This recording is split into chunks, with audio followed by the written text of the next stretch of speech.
This is a great day, and we're talking about this theme, generation to generation. We've been in a 3-sermon series. The first week we talked about generation and the word stewardship.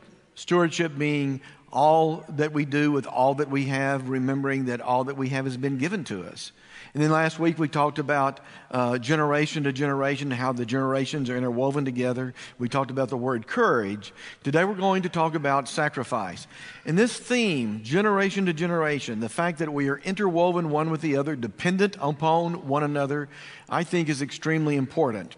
If you've been here the last 2 weeks, you have now become an expert, at least you will be by the end of the day, hopefully, on the 12th chapter of Hebrews. This is one of the great scriptures in Hebrews.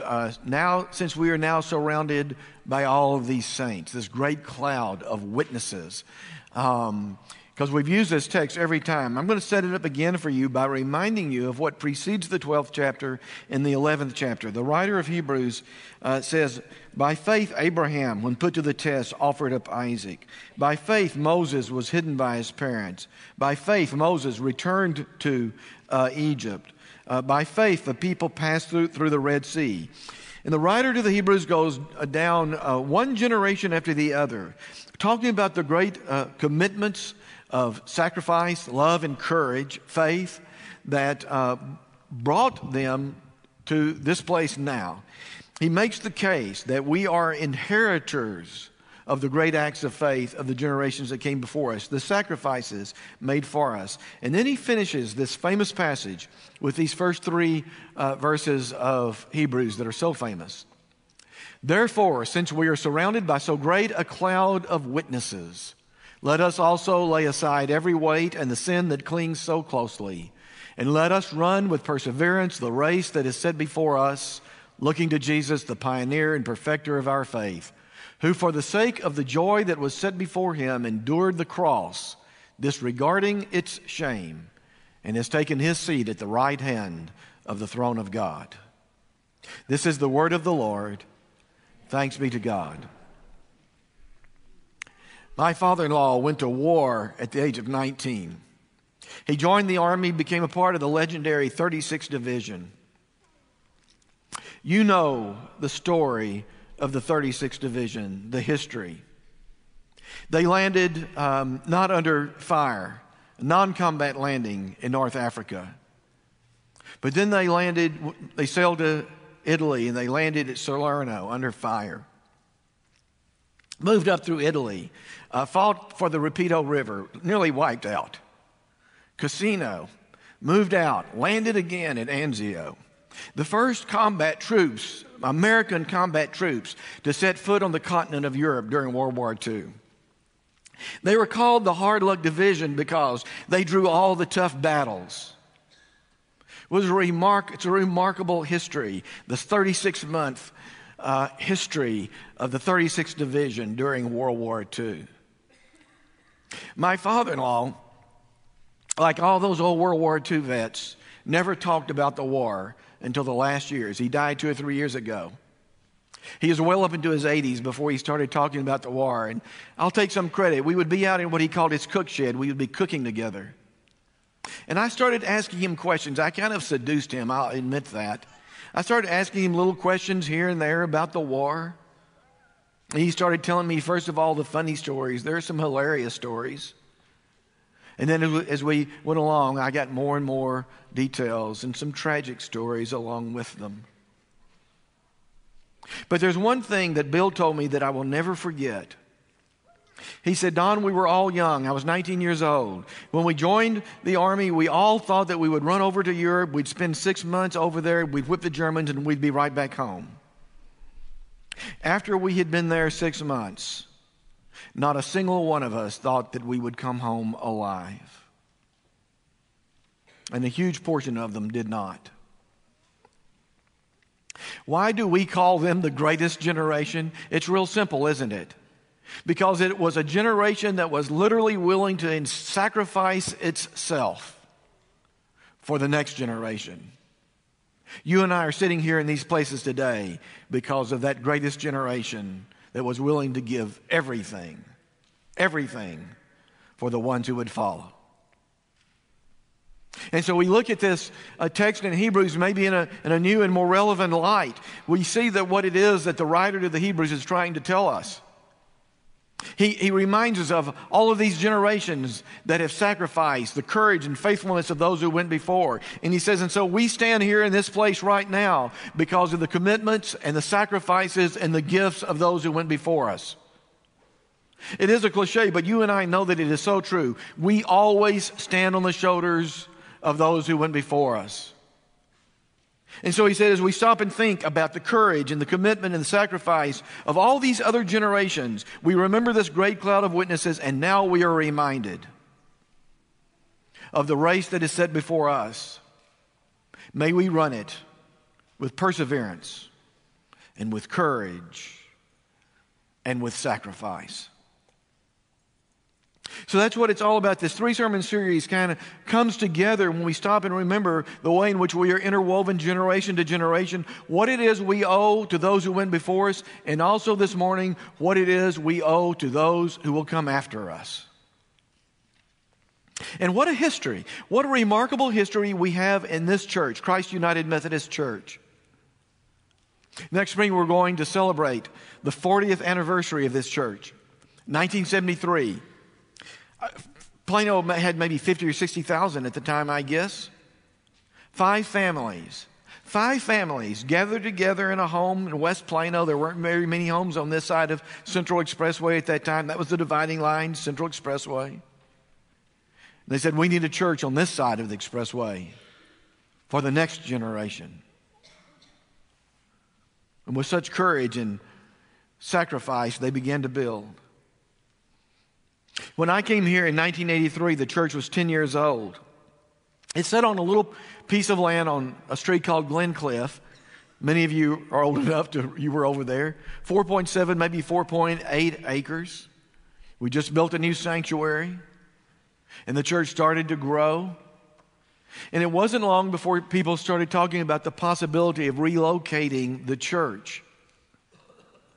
And it proved to be really controversial. Some of you remember this. It was real controversial. So here's the way the discussion went. Somebody would say, we need to relocate this church because our new sanctuary is filled and overflowing. We need more room so the church can continue to grow. And those who were opposed said, oh, well, I don't think that's a good enough reason to relocate. It's too hard to relocate a church. Let somebody else build another church. And then somebody would say, well, look, it's not just the sanctuary, it's the parking lot. The parking lot is full every week. We've got 4.8 acres. We can add to that. We don't have much off-site parking. We have to relocate because of the parking. Somebody else would say, yeah, that's still not a good enough reason. It's too hard to relocate a church. Let somebody else build a new church.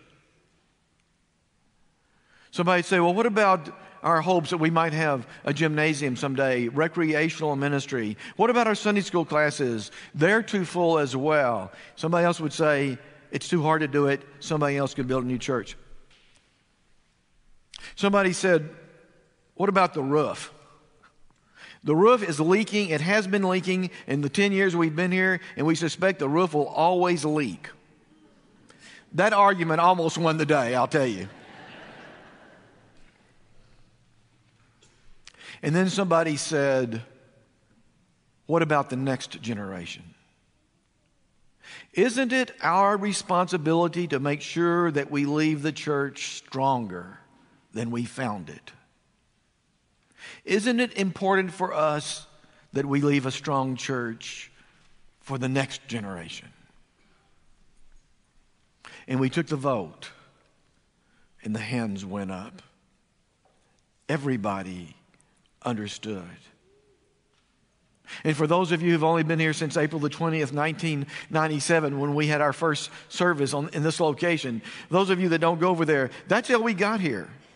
It was for one reason and one reason only. It was because of this church's commitment to the next generation. We knew that as we stand on the shoulders of those who went before us, those who come after us will stand upon the shoulders, the courage, the commitment, the sacrifice, the faithfulness of those who went before them.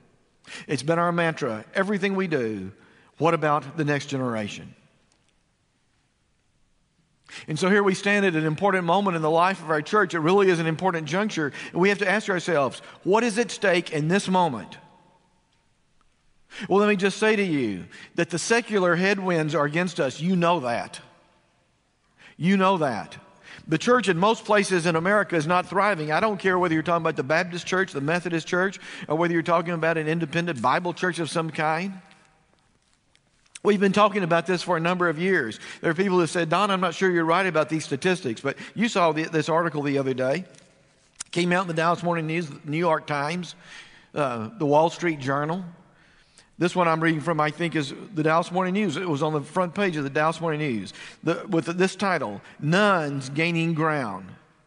And that word nuns is the Pew Forum's research division's way of identifying people who have no religious affiliation. So here's what it says. Protestants no longer the majority. More people are unaffiliated. For the first time in its history, the United States does not have a Protestant majority, according to a new study. That's not a big issue in and of itself. We have lots of people immigrating into the United States, Roman Catholics, other denominations. We're becoming more diverse. So just because the Protestants are becoming smaller, a smaller piece of the pie, not a real big deal. But this is what it says. One reason the number of Americans with no religious affiliation is on the rise. The percentage of Protestant adults in the U.S. has reached a low of 48%, the first time that the Pew Forum on Religion and Public Life has reported with certainty that the number has fallen below 50%. The drop has long been anticipated.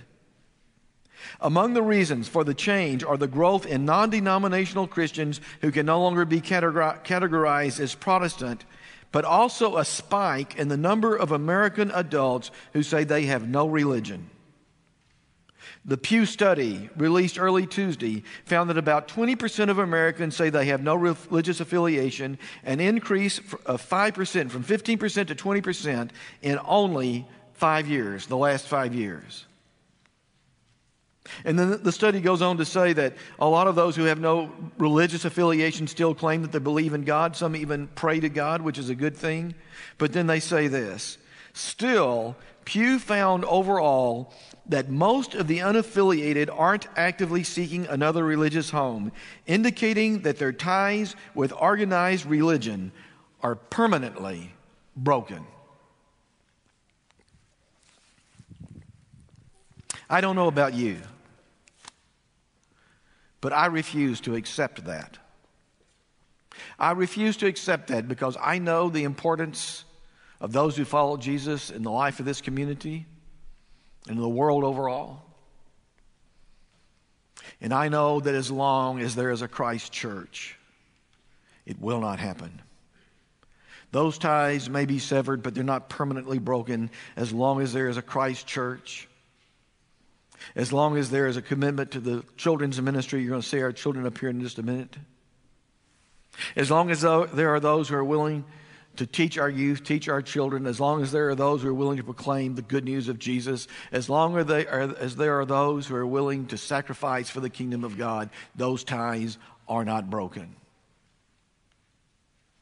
But we stand in the breach this morning, don't we? We stand in the breach. What is at stake this morning? Everything is at stake. As we stop and think about the generation that will come behind us, are we willing to sacrifice for the next generation the way the generation before us made their commitment to us? So let me say just a word about today. It's Commitment Sunday. You know what that's all about. I like to say, the greatest resource we have at Christ Church is not our money. We have such generous donors. I'm the luckiest guy in the world. Whenever I talk about money, most of the time I just get to say thank you. You're the most generous people in the world. But the greatest resource we have at Christ Church is not our money, it's our volunteers. Literally thousands of volunteers, teaching our children, being with our youth, doing House on the Corner, mentoring people in Project Hope. Literally thousands of volunteers providing thousands and thousands of volunteer hours. And so most of the time we just get to say thank you. We don't talk about money. But once a year we talk bluntly about money because you know that those resources make a difference in the life of this church. Now let me say to you that the way in which we ask the question about money does make a difference. There's a story that I've told. Some of you old-timers in the choir, there are a few old-timers in the choir. Some of you heard me tell this story before. From 1975 to 1980, I was living in Frisco. I was the pastor of First Methodist Church in Frisco. We relocated that church as well. And back in those days, those of you who were around at that time know that there's a little section of Preston Road north of 121 that was a little bit on the raunchy side. And I'll always remember, a member of my church came up to me around 1976, 1977. He said, "Don, I want you to go visit this person." I said, "I'll be happy to. Where do they live?" And he gave me the address. I said, "Where is that?" And he said, "Well, let me try to tell you how to get there." He said, "Do you know where the Goodfellows Lodge is?" I remember this is exactly the way this is burned in my memory. He said, "Do you know where the Goodfellows Lodge is?" And I said, "Well, kind of, but not exactly." He said, "What about the Wade Farm? Do you remember where the Wade Farm is?" And I said, "Approximately, not exactly." He said, "Do you know where April's Massage Parlor is?" What was I supposed to say? I mean, it ranks as one of the most embarrassing questions I've ever been asked. I mean, I don't know where massage is. Right there, everybody knew where April's was. And so it makes a difference how we ask the question or how we talk about the subject. It makes a difference, doesn't it? We never want to do it in a way that's embarrassing. And so let me just say to you what we don't say about money in this church. We don't say, if you don't give your money, God's going to get you. We deliberately don't try to make anybody feel guilty about the money that they give or don't give at Christ Church. We don't say, if you give money, God's going to bless you 10 times fold. I don't believe that. I know that God's going to bless you if you give your money to the church. I have no doubt about that. But we don't do any of those kinds of tricky little things to manipulate you or to make you feel guilty about sharing your financial resources with the church. What we do is that we invite you. We invite you to look at these powerful ministries. Go visit a classroom with a 5-year-old in it. Go over there sometime on a Saturday morning when Upward basketball is going, Upward cheerleading.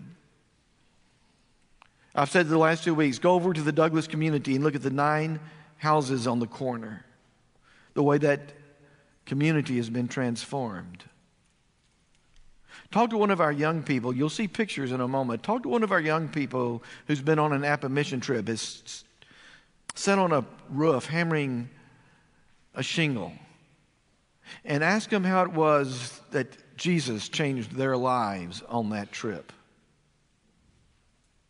We just invite you to look at these powerful, life-changing ministries, and then with a certain amount of passion, we are proud and pleased to invite you to make a generous commitment to this church and its ministries.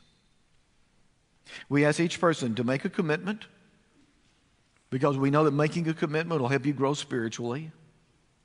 And we ask each person year after year to prayerfully consider growing that commitment if they can, because you will grow spiritually. I know that there's always somebody, and this is understandable, there's always somebody who will say, this is a big church. It is. It's a big budget. It is a big budget. Lots of things going on. Say, my little gift won't make a difference. It will be too small to make a difference. Well, I beg to differ, and I'll illustrate this with a story. About 3 or 4 weeks ago, I woke up my usual time about 5:30 on a Friday morning. And as I awakened, I felt I had a little discomfort in my side over here. By the time I finished shaving, it was more than a little discomfort. It was just darn out and out hurting. By the time I got out of the shower, I was in a great deal of pain. Now look, if you've been a preacher for 40 years like it really doesn't take that long to make this particular diagnosis. But if you've been a a preacher as long as Martin and I have been for 40 years. You've been in so many ER rooms and so many hospital rooms, and you've been around medicine so much. We all consider ourselves to be pretty doggone good diagnosticians. And so I knew what it was. I knew what it was from the very beginning. I never had one, but I knew it was a kidney stone. So I jumped out of the shower, I got dressed, and I drove myself to the emergency room. By the time they put me back there in one of those little rooms and a doctor came by to see me, he said, "What's wrong with you?" I said, "I think I have a kidney stone." He said, "You look like you're in quite a bit of pain." "You probably do." And he ordered some pain medicine for me. I don't know what happened, but there was some kind of miscommunication between him and the nurse. I never got any pain medicine ever. It was by the time this thing passed, I mean, I was kind of on my knees. But he said, "We need to confirm this. We're going to get a CT scan." So they wheeled me back. They did a CT scan. After a while, he came back and he said, "Well, we got a picture of the kidney stone. It is a kidney stone." He said they're usually between 1 and 6 millimeters. Yours is about mid-size, 2.8 millimeters. It ought to pass on its own. He said, "Do you have any questions?" I said, "Yeah, I've got one." I said, "How can something 2.8 millimeters hurt that much?"